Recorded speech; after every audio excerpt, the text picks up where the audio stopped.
By the early 2000s, the direction of ultra-class haul truck technology seemed settled. Liebherr had proven diesel-electric drive with the T282. Komatsu had adopted it for the 930E and then the 980E. The industry consensus was forming around electric wheel drive as the inevitable future of large mining trucks. The mechanical drivetrain was being written off as a technology that had reached its useful limit at this scale. Terex Mining disagreed. Terex looked at the diesel-electric consensus and made a different bet. They believed that mechanical drive could still compete at the highest payload levels, that the complexity and cost of electric drive systems could be avoided by applying advanced mechanical engineering to the driveline. Mines accustomed to maintaining mechanical drivetrains would prefer a machine they could service with existing expertise.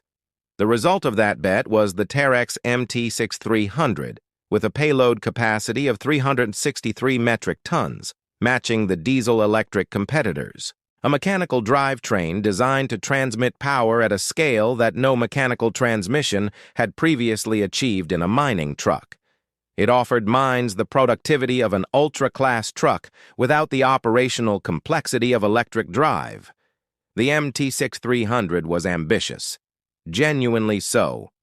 The engineering challenge of handling the torque required for such a payload was real and substantial. Terex's engineers addressed it with advanced gear metallurgy, sophisticated control systems, and careful thermal management. But we need to understand why the mechanical versus electric decision is not as straightforward as the industry consensus suggests. The consensus was not wrong about electric drive's advantages, but it may have been too quick to dismiss mechanical drive's continuing relevance. And this is where things get interesting. The MT6300 story is not simply the story of a machine that failed to compete. It is the story of a genuine engineering debate between two valid approaches to the same problem. That debate was resolved by market dynamics and industry consensus, and contains lessons relevant far beyond the case of the MT6300. The core engineering challenge of the Terex MT6300 was the transmission. Building a transmission capable of accepting the output of a large diesel engine, in the range of 3,500 to 4,000 horsepower, and transmitting it to the rear axle of a truck carrying 363 metric tons. Through a full range of speeds and load conditions, without excessive heat generation, and without component failure under cyclic loading, and without maintenance requirements that would offset the operating simplicity advantage that mechanical drive was supposed to provide. This was not a trivial challenge. Mechanical transmissions in ultra-class mining trucks had historically been limited by the torque capacity of internal components, the gear sets, the clutch packs, the bearings, which could not be scaled up indefinitely without running into material and manufacturing limits. The transition to electric drive in large mining trucks was driven partly by the genuine advantages of electric traction, smooth torque delivery, precise speed control, elimination of mechanical drivetrain complexity, but also by the practical limits that mechanical transmission technology had reached. Terex's approach involved advanced alloy steels for the gear sets, materials with higher surface hardness and toughness than previously available. It involved sophisticated transmission control electronics that managed gear shifts with precision sufficient to minimize torque spikes during shifting. Sudden increases in drivetrain load are one of the primary causes of component wear and failure in heavily loaded mechanical drivetrains.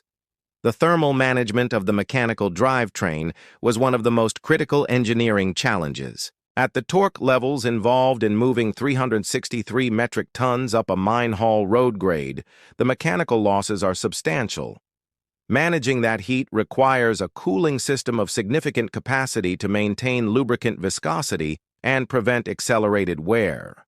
Terex designed dedicated cooling circuits with heat exchangers sized for worst-case thermal loading in high ambient temperature operating environments. The rear axle, the final mechanical component in the drivetrain chain, was another area requiring specific engineering attention. The rear axle must transmit enormous torque to each rear wheel while supporting the combined weight of the truck and its payload. The differential must operate reliably under these loads while managing traction distribution on surfaces with variable friction. The MT6300 used a truck-mounted transmission rather than wheel-mounted motors, the fundamental architectural difference from diesel-electric. This meant the full powertrain torque output was transmitted through a single central drive shaft to the rear axle. The drive shaft and universal joints were sized for this load. The rear axle's internal components were engineered for structural support. The complete drivetrain was validated through extensive testing before production units were delivered to customers. What happened during development testing revealed the specific challenges of mechanical drive at this scale in ways that bench analysis had not predicted. Thermal performance under sustained grade climbing loads was the most challenging aspect of field validation, occasionally exceeding cooling system limits. These challenges were solved. The production MT6300 met its thermal design targets, but the process consumed development time and resources. The timeline delay mattered commercially in ways that purely engineering comparisons do not capture. The MT6300's engineering challenges were solvable, and were solved. The commercial challenges proved more formidable. The Terex MT6300 entered a market that had largely committed to diesel-electric drive. The world's largest mining operations had made purchasing decisions and built infrastructure around diesel-electric machines from Caterpillar, Liebherr, and Komatsu. Switching to a mechanical drivetrain alternative required rethinking those massive investments in maintenance and technician training. For established mines, the MT6300's mechanical drivetrain offered familiar maintenance, but this was offset by its proprietary Terex transmission.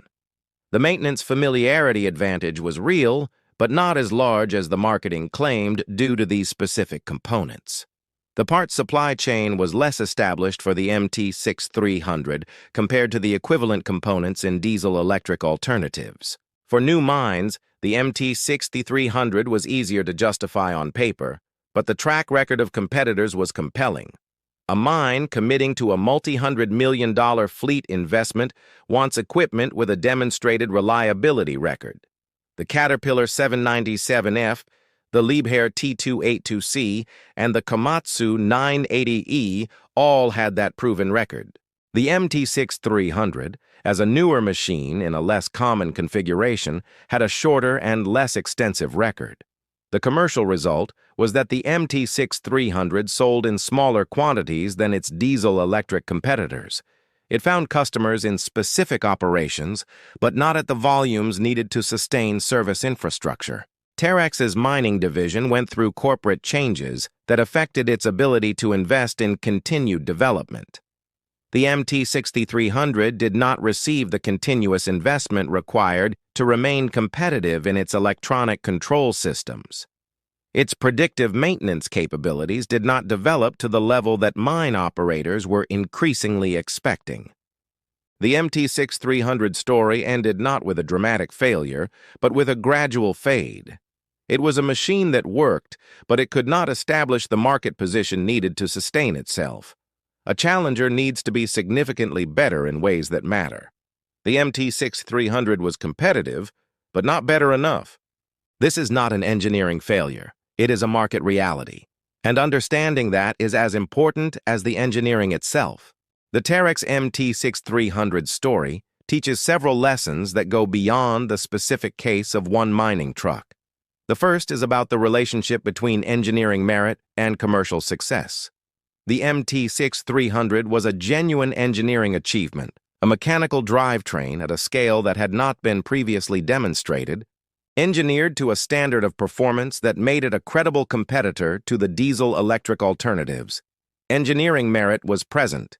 Commercial success was limited. The gap between them was filled by market dynamics, infrastructure investment, and the self-reinforcing nature of industry consensus. The second lesson is about the relationship between technical performance and total cost of ownership. The MT6300's mechanical drivetrain offered specific performance advantages, particularly in the familiarity of maintenance for existing operations. But total cost of ownership in mining equipment is a complex calculation that includes parts availability and service network density, fleet management integration, operator training costs, and the operational track record that supports production planning. In all these dimensions, the established diesel-electric competitors had advantages that accumulated into a total cost of ownership gap. The third lesson is about the importance of continuous development investment. Mining equipment must be continuously developed to remain competitive. Electronic control systems advance, fuel efficiency improvements are expected, fleet management integration capabilities develop. A machine that does not receive continuous development falls behind regardless of its initial engineering quality. The MT6300's development trajectory was constrained by corporate challenges, and the resulting gap in advanced capabilities contributed to its difficulties. But the fourth and perhaps most important lesson is about the value of engineering diversity. The fact that Terex attempted the MT6300 was valuable to the industry, even though the commercial outcome was disappointing. The MT6300's development pushed the boundaries of what mechanical transmission technology could achieve. The engineering knowledge developed, the advanced alloy work, the transmission control electronics, did not disappear. It contributed to the broader knowledge base of heavy equipment engineering, demonstrating what mechanical drive at ultra-class scale could achieve. The road not taken by the industry consensus turns out to have been worth exploring. Not because it led to a better destination, but because it confirmed the consensus direction and provided engineering knowledge along the way. The Terex MT6300 is no longer in production. The units that were built continue to operate in the mines where they were deployed, maintained by operators who have developed expertise with the specific machine and who value its characteristics in their specific applications. In due course, those units will reach the end of their operational lives and will not be replaced by new MT6300s. The machine will gradually disappear from mine sites, remembered by the engineers and operators who worked with it. That is a quieter ending than the machine's ambition deserved.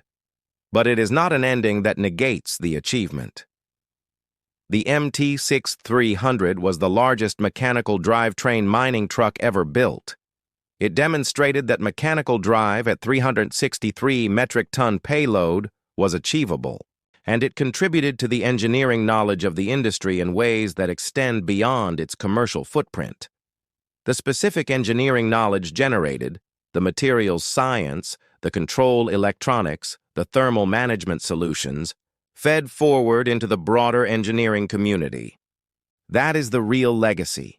Not the market share it captured, but the engineering knowledge it generated and the intellectual honesty it brought to the industry. Next, we move to the machine that needs no introduction. The machine that defines the bulldozer category at the top of Caterpillar's range. Not the largest bulldozer ever built. That belongs to the Komatsu D575A, but the most commercially successful and widely deployed. The machine that has been the standard against which all other large bulldozers are measured for decades, the Cat D11, and its story of continuous development and engineering refinement over more than 50 years is the story of how the best stays the best. The numbers are familiar to anyone in the industry. The story behind them is worth telling, and we are just getting started.